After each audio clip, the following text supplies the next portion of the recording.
कि बच्चों सत्य क्या है। अब सब बच्चे अनेकानेक प्रमाण देने लगे, ग्रंथों के प्रमाण देने लगे, सत्संग में जो जो सुना था वो कहने लगे, सुनी सुनाई बातें कहने लगे, कोई पढ़ी हुई बातें कहने लगे। अब उस शिष्य को भी उस दिन गुरु जी ने बुला लिया था, नहीं तो वो भी सत्संग में आए, धार कुटने वाले को भी बुला लिया। जब सबने अपना अपना मत प्रकट किया तो जब उससे पूछा, उसने कहा महाराज मैं तो ये समझता हूं कि ये आपका वचन ही सत्य है, जो आपने वचन किया वही एक सत्य है, बाकी मुझे सब आसान लगता है, और अगर इसमें सत्य ढूंढने का प्रयास करें तो शायद ना ढूंढ पाए, लेकिन आपके वचन का पालन करके जो आनंद मुझे मिला है वर्णन नहीं किया जा सकता। और गुरु जी ने तो सारा कुछ उसी को सौंप दिया सारा, और सब हैरान थे कि ये मूड सारा दिन ध्यान ढूंढता था और कभी सत्संग सुना तक नहीं, और इसको पास कर दिया गुरु जी ने, क्योंकि गुरु उस पर प्रसन्न थे कि इसने मेरे आदेश का पालन किया है। हम ये गा तो लेते हैं मन में ध्यान, गुरु के शब्द मंत्र मन माने, गुरु का शब्द का जो है वही मंत्र है, गुरु का शब्द मंत्र मन माने, गुरु के चरण हृदय में धारो। हम गुरु के चरण का हृदय में धारते हैं, सुबह हनुमान जी ध्यान में होते हैं तो शाम को जो है माता रानी और दोपहर में शिव जी, और पता नहीं देवी देवताओं को खुश करते करते जीवन व्यतीत कर देते हैं।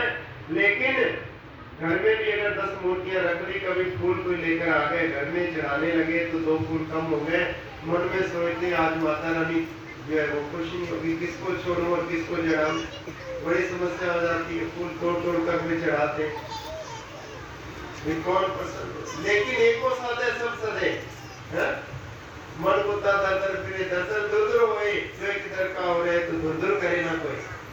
कुत्ता भी दर घूमता है ना, तो कभी तो खूब खाने को मिलता है, कभी भूखा ही सोना पड़ता है। और जो किसी घर रखा हुआ हो कुत्ता, उसे पता है कि इसको 2 रोटी डालनी है तो पहले ही रोटी बन जाती है, उसके समय भी मिल जाती है। तो इसलिए एक के होकर के कहीं भी जाओ मना नहीं, लेकिन मुख्य रूप में अपने इष्ट की पूजा, अपने सतगुरु की पूजा करो। जहां जाओ उनमें भी अपने सतगुरु का स्वरूप देखो, तब बात बनेगी। और अगर भटकते रहे दर दर कि यहाँ मिल जाएगा वहां मिल जाएगा, प्रारब्ध तुम्हारे साथ है, कहीं भी चले जाओ मिलेगा भाई जो तुम्हारी प्रारब्ध में है। इसलिए दर दर न भटक करके अपने सतगुरु के ऊपर संसार में विचरण करो, उनके दिए हुए शब्द का जाप करो, और फिर वो हर पल तुम्हारी रक्षा करेंगे, कदम कदम पर तुम्हारे साथ रहेंगे। ऐसे अनेक प्रमाण मिलते हैं, जिसका सतगुरु चरणों में सच्चा प्रेम होता है, स्नेह होता है, तो सतगुरु उसके अंग संग रहते हैं। मेरे अंग संग सतगुरु सतगुरु सतगुरु जी, तो सतगुरु उसके अंग संग रहते हैं। ऐसे प्रमाण कई मिलते हैं।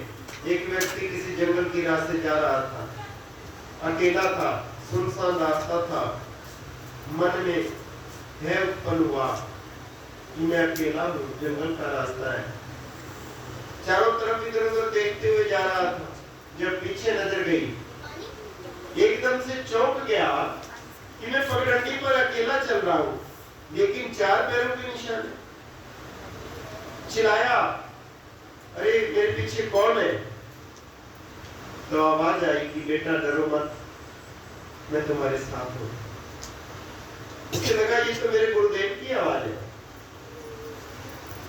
मेरे गुरुदेव मेरे साथ है तो मुझे क्या चिंता है। अब निश्चिंत होकर जा रहा, अकस्मात किसी कब्र पर पाँव आ गया,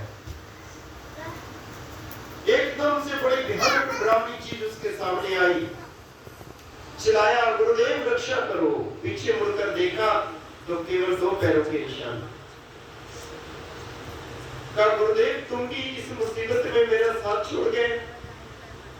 आवाज आई कि बेटा ये 2 पैरों के निशान तो मेरे हैं, तुम्हें तो मैंने अपनी गोदी में उठा रखा।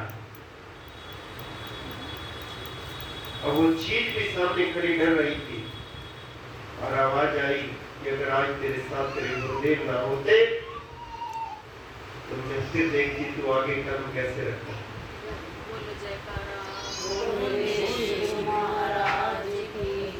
दुनिया के किसी कोने में रहे, देश में रहे, विदेश में रहे, लेकिन अगर अपने सतगुरु का ध्यान अपने हृदय में है तो दुनिया का कोई भी शख्स, कोई भी शक्ति तुम्हारा बाल बांका नहीं कर सकती। वो हर पल तुम्हारे साथ रहेंगे।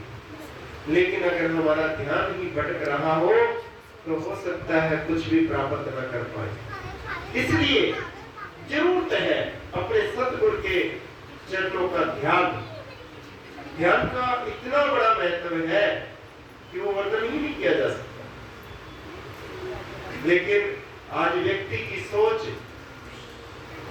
जो है वो नकारात्मक ज्यादा हो गई, नेगेटिव ज्यादा हो गई। एक बच्चा गुरु घर में सेवा करने के लिए आया, 40 दिन का संकल्प लेकर, 40 दिन सेवा करूंगा। आया बड़ी लगन से 40 दिन तक सेवा की, झाड़ू लगाना, पानी भरना, जो जो भी पौधों को पानी लगाना, सारा दिन सेवा कर। 40 दिन की सेवा पूरी हो गई, बहुत अच्छी सेवा की।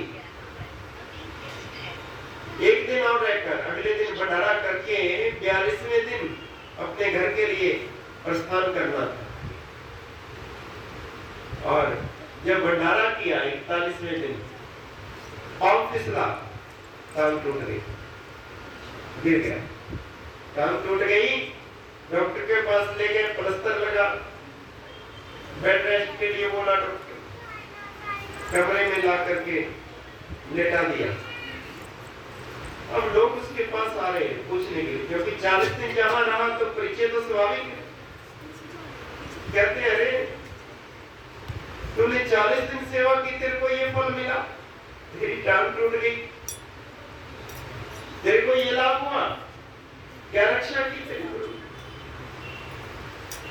अब तो 1 2 3 4 लोग, कई लोग आए और वो सब यही बात करेंगे, कमाल की बात है, तूने इतनी लगन से सेवा की, ऐसे तो वो करता ही नहीं, और तेरे को ये फल मिला, तेरी क्या रक्षा की तो माया जी ने? तो उसके सुनते सुनते कान पक गए। और जो सुनता है बता ना, क्योंकि आंखों से और कान से हमारे अंदर जाता है और वो भी असर करता है। अब उसका मन भी जो है ना थोड़ा थोड़ा विचलित होने लगा। ये बात तो ठीक है, मैंने सेवा की, लगन से की, पर ये मेरे साथ क्या हुआ? अब 2-3 दिन ये सुनते सुनते दिमाग खराब हो गया। जब गुरुदेव को पता लगा कि बड़ा विचलित हो रहा है, वो भी आए, गुरुदेव जी आए, कहने लगे बेटा आप ठीक हो? कहते क्या ठीक हो? पड़ा तुम्हारे सामने मेरी हालत देख रहे हो, मैं तो जाने वाला था घर और ये हो गया मेरे साथ। अपनी निराशा भी प्रकट की। गुरुदेव ने कहा बेटा कोई बात नहीं, आप रात्रि को भजन पर बैठा करो। और तो और गुस्सा आया, मेरी टांग टूटी पड़ी और ये कहते भजन पर बैठा करो, इनको तो और कोई काम ही नहीं। मन में ऐसे विचार, गुरुदेव तो ये कहकर चले गए। अब रात हुई, नींद नहीं आ रही थी, 11 बजे 12 बज गए, 1 बज गया, नींद नहीं आ रही। सोचा पता नहीं सतगुरु की क्या मौज है। उन्होंने कहा था भजन पर बैठना, भजन पर बैठ के देखता हूँ, नींद तो आ नहीं रही। रजाई पीछे लगाई, सिराने लगाए, कमर लगा करके टांग लंबी करके बैठ गया ध्यान पे, भजन पे ध्यान लग गया। उसी ध्यान में देखा कि जिस बस पर मैं जा रहा हूँ, जिस बस पर टिकट बुक की हुई थी, उसी बस पर जा रहा हूँ, दुर्घटना हो गई, उसमें कई मौतें हो गई।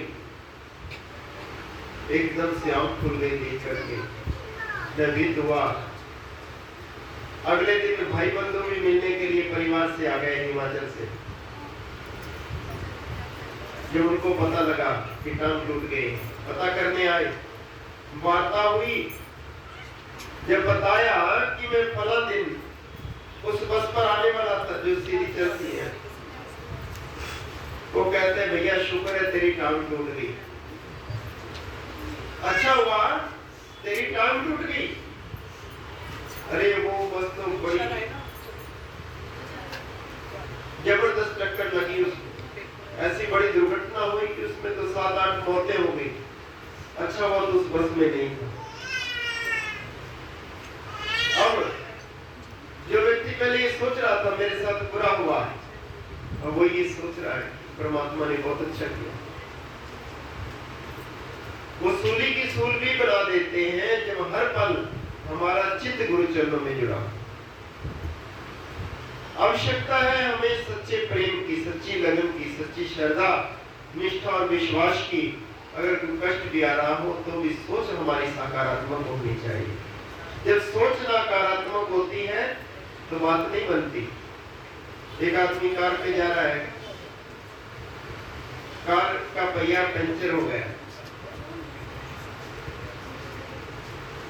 नट खोले स्टेपनी लगाने के लिए, पास में नदी थी, नट खोल कर रखे तो चारों नट नदी में चले गए। अब बड़ा चिंतित है कि अब क्या करूं, पहिया कसूं किससे, नट नहीं। एक किसान देख रहा था भी ये परेशान है, वो आया, कहने लगा आप दुखी क्यों, का नट इसमें चले गए। कोई आसपास मैकेनिक है तो बताओ, का 10 किलोमीटर दूर है। कहे बाप रे मर जाऊंगा, कैसे जाऊंगा, क्या करूंगा। किसान ने कहा आप चिंता क्यों कर रहे हो, इसका समाधान हो जाएगा। क्या कैसे हो जाएगा, कहा तीनों पहियों में से एक नट खोलो, 3 नट लगा तो 3 नट पड़ेगी, गाड़ी तुम्हारी मैकेनिक के पास चली जाएगी। तो कहता अरे तेरे दिमाग में ये बात कैसे आई। कहा कि तुम चिंता कर रहे थे कि नट उसमें चले गए, समाधान तो ढूंढ ही नहीं रहे, उसी बात को रोते रहते हैं, ये हो गया, ये हो गया, ये हो गया, ये हो गया, सुबह से शाम तक है, उसने ये कह दिया, इसने ये कह दिया, इसने ये कर दिया, रोते रहते हैं, लेकिन समाधान ढूंढते ही, जो हो गया सो हो गया, न चले गए तो चले गए, और समाधान ढूंढो।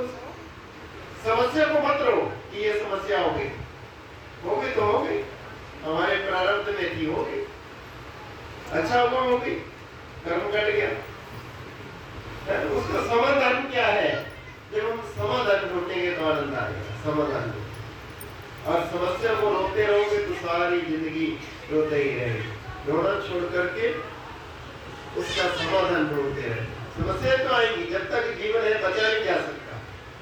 इस शरीर के साथ सुख दुख अमीरी गरीबी ये सब संबंध है, आएंगे, इससे बचा नहीं जा सकता। हमारी प्रारब्ध अनुसार आएंगे, किसी के कम किसी के ज्यादा, लेकिन आगे बढ़ते रहो, संघर्ष करते रहो, समाधान मिलता रहेगा जब प्रयास करोगे।